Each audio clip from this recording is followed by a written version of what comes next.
کفن دے کے اندر کمرے میں بٹھا دیا. دیکھو اولاد سے ماں کی محبت بہت زیادہ ہے, اولاد کی ماں سے محبت بہت زیادہ ہے کہ اولاد کی تکلیف ماں برداشت نہیں کر سکتی, لیکن یہ بچہ مر چکا ہے یہ بچہ. میں قربان اس صحابی عورت پہ جاؤں, کوئی واویلا نہیں, کوئی چیخنا نہیں, کوئی گلے شکوے نہیں, کوئی محلے داروں کو اکٹھا نہیں کیا, کوئی خاندان والوں کو اکٹھا نہیں کیا, کوئی اپنا گریبان چاک نہیں کیا, کوئی اپنے سر کے بال نہیں نوچے, کوئی اپنے چہرے پہ تھپڑ نہیں مار رہی, کوئی ماتم نہیں کر رہی, کسی قسم کا اللہ سے کوئی گلہ شکوہ نہیں کر رہی. کیا کر رہی ہے؟ خامن کا حوصلہ بڑھا رہی ہے. اندر دوسرے کمرے میں اس کو چارپائی پہ غسل کفن دے کے لٹا دیا. خامن سے کہا کہ اب وہ سکون میں ہے, یعنی بیماری ختم ہوگی, دنیا سے چلا گیا بیچارہ, سکون میں ہو گیا.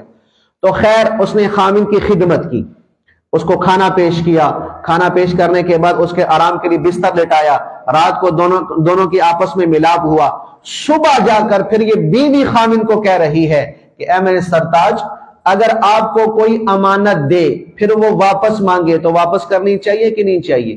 تو صحابی نے کہا جی واپس کرنی چاہیے. ابو طلحہ وہ صحابی تھے رضی اللہ عنہ, کہا واپس کرنی چاہیے. کہ سنو, ہمارا بیٹا اللہ کی امانت تھا, اللہ نے وہ امانت واپس لے لی. کیا مطلب؟ کہ رات ہی کو اس کا انتقال ہو گیا, میں نے غسل اور کفن دے کے اس کو اندر لٹایا ہوا ہے, لہذا اب اس کے جنازے کا اور کفن دفن کا بندوبست کرو.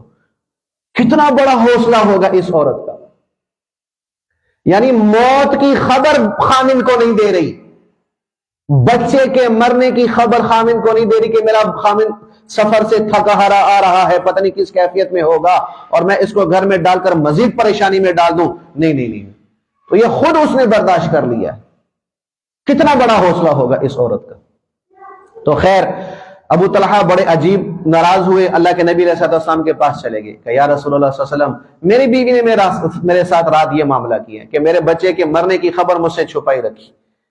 تو اللہ کے نبی علیہ السلام نے دعا فرمائی کہ اللہ تیرے رات کے ملاپ کو اس میں برکت دے. تو اللہ نے پھر اس بیٹے کے بدلے میں ایک اور بیٹا عطا فرمایا.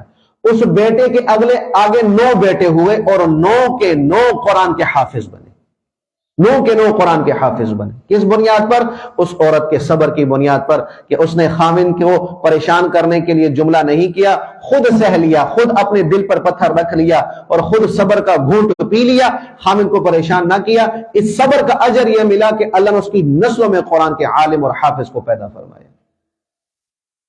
تو اب میں اس پہ مزید بات نہیں کرتا, ہم اس چیز کو سوچ لیں کہ موت کی خبر جو چھپا لے, خامن کو نہ بتائے, اس سے بڑھ کر کیا خبر ہوگی پریشانی والی, مصیبت والی. تو لہٰذا گھر کی زندگی سکون بنانی ہے تو حضور نبی کریم علیہ السلام کی زوجہ اما خدیجہ الکبریٰ کی یہ سنت اپنائیں کہ خامن گھر پہ آئے, اچھا استقبال کرو, ہنسی سے ملاقات کرو, مرحبا اس کو کہو, خوش آمدید اس کو کہو, پانی اس کو پیش کرو. پریشان ہوتا ہے اس کا حوصلہ بڑھاؤ کہ کوئی بات نہیں, میں تیرے ساتھ ہوں, زندگی ایسے گزار لیں گے, روٹی اچھی ملی, نرم ملی, گرم ملی, ٹھنڈی ملی, دال مل گئی, سبزی مل گئی, گوشت مل گیا, کوئی بات نہیں, ساری زندگی تو تیرے ساتھ خوشی سے میں کھاتی بھی رہی ہوں, گوشت بھی کھایا ہے, دال بھی کھائی ہے, تو آج چٹنی سے روٹی مل گئی, کون سی قیامت آ گئی؟ کوئی بات نہیں, اللہ یہ دن بھی ختم کر دے گا, اللہ پھر اچھے کے دن لے کر آئے گا. بڑا گھر نہیں تو چھوٹے گھر میں کوئی بات نہیں, میں گزارا کر لوں. تو یہ تب ہوگا کہ جب ہم اپنی نبی علیہ السلام کی ازواج اسلامی عورتوں کی زندگی پڑھیں گے, اسلامی عورت کی زندگی پڑھیں گے. تیسرا حصہ جو اما خدیجہ الکبریٰ رضی اللہ عنہا کا ہے وہ یہ ہے کہ اللہ کے نبی کو جب نبوت مل گئی تو پھر اللہ کے نبی نے ساری زندگی تجارت نہیں کیا, کاروبار نہیں کیا, صرف نبوت کی جو ذمہ داری تھی لوگوں کو جہنم سے نکال کر جنت میں لے جانا, لوگوں کو اللہ کی پہچان کروانا, جنت اور جہنم کا بتانا, اپنا بتانا کہ میں رسول ہوں, اور دین اور شریعت کا بتانا. پھر اللہ کے نبی نے 23 سال یہی محنت فرمائی ہے. تو پھر اللہ کے نبی کے گھر کی ضرورتیں کیسے پوری ہو رہی تھی؟ کھانا پینا اور مہمانوں کو جو ہے وہ سنبھالنا, یعنی گھر کی جتنی بھی ضرورتیں وہ کیسے پوری ہو رہی تھی؟ اما خدیجہ الکبریٰ رضی اللہ عنہا نے اپنا سارا مال حضور نبی کریم علیہ السلام کے قدموں میں رکھ دیا کہ یا رسول اللہ یہ مال میرا نہیں ہے, یہ مال آپ کا ہے, آپ جب چاہیں, جہاں چاہیں, جیسے چاہیں, جس کے ساتھ چاہیں اس مال کو خرچ کرتے رہیں, یہ آپ ہی کا مال ہے, یہ میرا مال نہیں ہے. یعنی اما خدیجہ نے اپنی عزت بھی حضور کو دی, اپنی محبت بھی حضور کو دی, اپنا دل بھی حضور کو دیا, اور اپنا مال بھی حضور نبی کریم علیہ السلام کو عطا فرما دیا.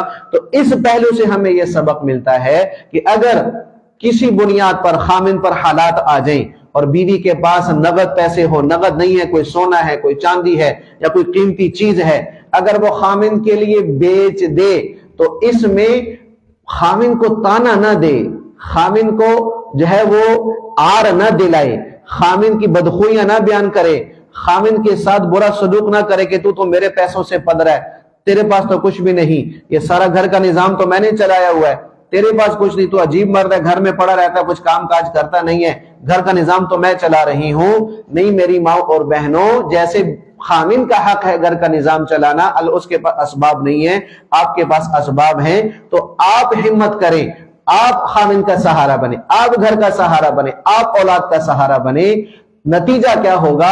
یہ اما خدیجہ کی سنت پر ہم عمل کر رہی ہیں کہ جس طرح انہوں نے اپنا مال اپنے شوہر پہ خرچ کیا، ہم بھی اگر اپنا مال اپنے شوہر پہ خرچ کریں گے تو اللہ اما خدیجہ کے ساتھ قیامت کے دن ہمیں کھڑا کرے گا۔ اور اما خدیجہ کا کیا مقام ہے؟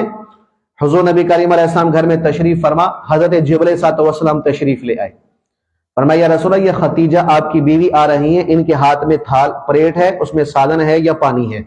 یہ جب آئے نا، غور سے سنیے گا کہ کیا اللہ نے اجر دیا ہے، کیا اجر دیا ہے، کیا مقام دیا ہے کہ جب یہ آئیں تو ان سے کہنا، یعنی اپنی بیوی اما خدیجہ سے کہنا کہ جبرائیل اللہ کا سلام آپ کے لیے لے کے آیا ہے کہ اللہ نے کہا ہے کہ جاؤ خدیجہ کو میری طرف سے سلام پیش کرو۔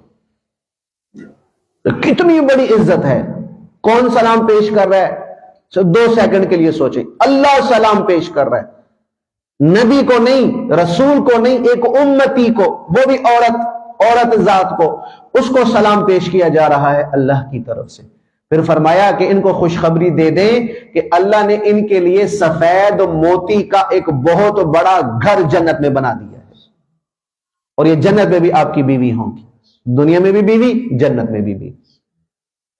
تو یہ اللہ کا سلام اور جنت میں محلات اور اللہ کے نبی کا پڑوس، میری ماں بہنوں، یہ نافرمانی سے نہیں آتا، یہ اللہ اس کے رسول کو ناراض کرنے سے نہیں آتا، خامن کو ناراض کرنے سے نہیں آتا، گھر کی زندگی کو جنت بنانے سے آتا ہے، گھر کی زندگی کو سکون بنانے سے آتا ہے، گھر کی زندگی میں خوشحالی لانے سے آتا ہے۔ دیکھو میں بار بار عرض یہ کرتا ہوں کہ بھی گھر کو بنانے میں عورت کا کردار زیادہ ہے، عورت زیادہ پستی ہے بیچاری، عورت کو جو ہے زیادہ قربانی دینی پڑتی ہے، تو پھر اس عورت کا مقام بھی زیادہ ہوتا ہے کہ اللہ اس عورت کو اپنے خامد سے 500 سال پہلے جنت میں بھیج دے گی۔ خامد ابھی پیچھے ہوگا، مرد پیچھے ہوگا، یہ بیوی اور یہ عورت اس مرد اور خامن سے 500 سال پہلے جنت میں بیٹھی ہوگی۔ یہ کم درجہ ہے، اللہ پاک پہلے آپ کو ٹھکانہ جنت میں عطا فرما رہا۔ تو اس لیے اما خدیجہ کی زندگی ہم پڑھیں، یہ جو 3 باتیں میں نے عرض کی ہیں ان کو اپنی زندگی کا شعار بنائیں، اپنے زندگی کا معیار بنائیں، اپنے زندگی میں اس کو لانے کی کوشش کریں، تو انشاءاللہ گھر کی زندگی ہماری جنت بن جائے گی۔ اللہ کی بارگاہ میں دعا ہے اللہ ہمیں عمل کی توفیق نصیب فرمائے۔ اللہم صلی علی محمد یا ارحم